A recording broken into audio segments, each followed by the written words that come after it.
Alors, les panneaux solaires, faut-il les nettoyer soi-même ou est-ce qu'on fait appel à un pro? Ça a l'air d'être une question toute simple, mais la réponse, elle, a un vrai impact. Un impact direct sur le portefeuille, bien sûr, mais aussi sur la durée de vie de toute l'installation. Allez, on va voir ça de plus près. On va commencer par le mythe, celui qu'on entend absolument partout. Ah mais non, pas besoin de nettoyer, la pluie s'en charge. On l'a tous déjà entendu, pas vrai? Mais bon, est-ce que c'est vraiment aussi simple que ça? La réponse, elle est non, carrément pas.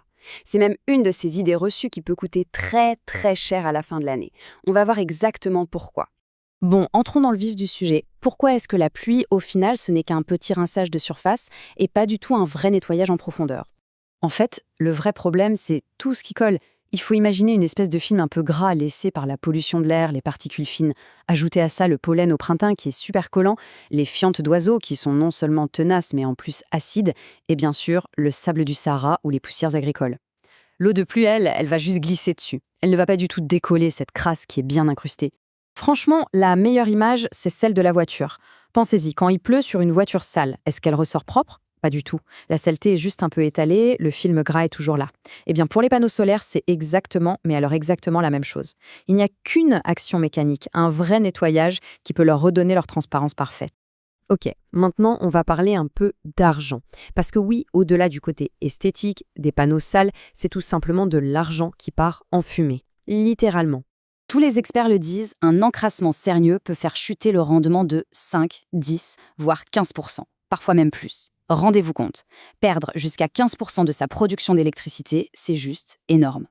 Et pour que ça soit encore plus concret, prenons une installation tout à fait classique de 6 kW crête. Si elle perd ne serait-ce que 10% de son rendement à cause de la saleté, ça représente 70 kWh qui ne sont pas produits sur l'année.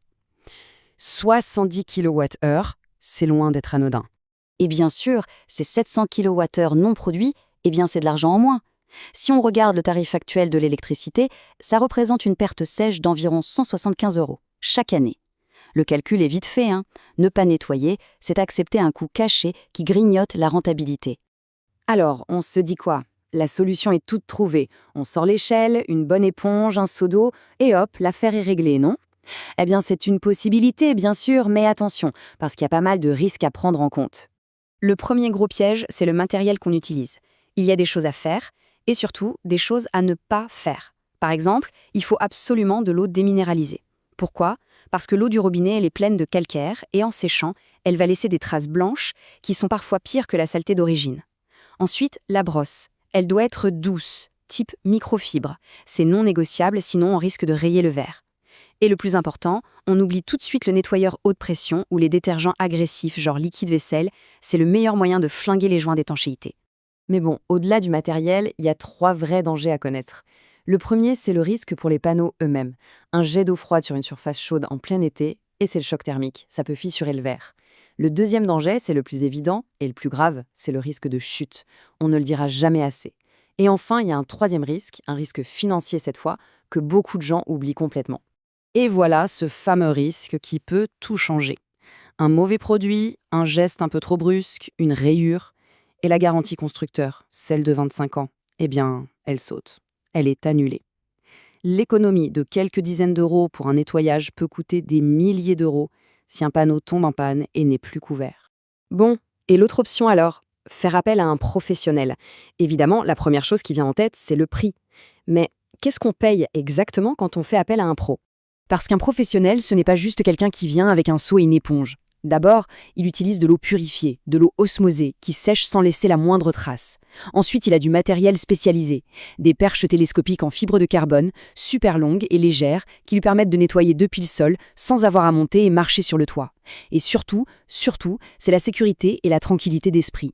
Il est formé, il est habilité pour le travail en hauteur, et il a une assurance professionnelle. S'il y a le moindre problème, la moindre casse, c'est couvert. Alors concrètement, les tarifs, ça donne quoi? Pour une installation de taille moyenne, on va se situer entre 150 et 250 €.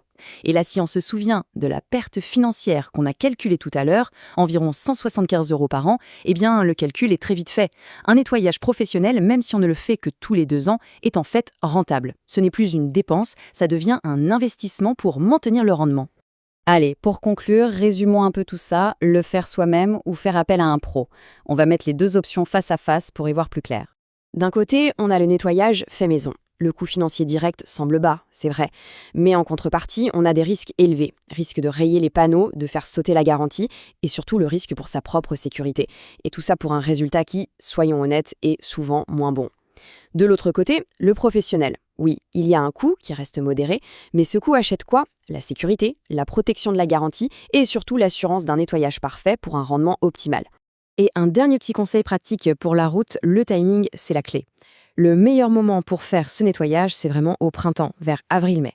Ça permet d'enlever toute la saleté accumulée pendant l'hiver et surtout le pollen, pour que l'installation soit à 100% de son potentiel juste avant d'attaquer les mois d'été qui sont les plus ensoleillés et donc les plus productifs. Au final, la vraie question, c'est celle-ci. Comment protéger son investissement solaire? Parce qu'il faut bien voir que le nettoyage, ce n'est pas juste une corvée. C'est un vrai acte de maintenance qui est essentiel. C'est le geste qui permet de s'assurer que l'installation tiendra bien toutes ses promesses de production, année après année. Le choix, maintenant, appartient à chacun.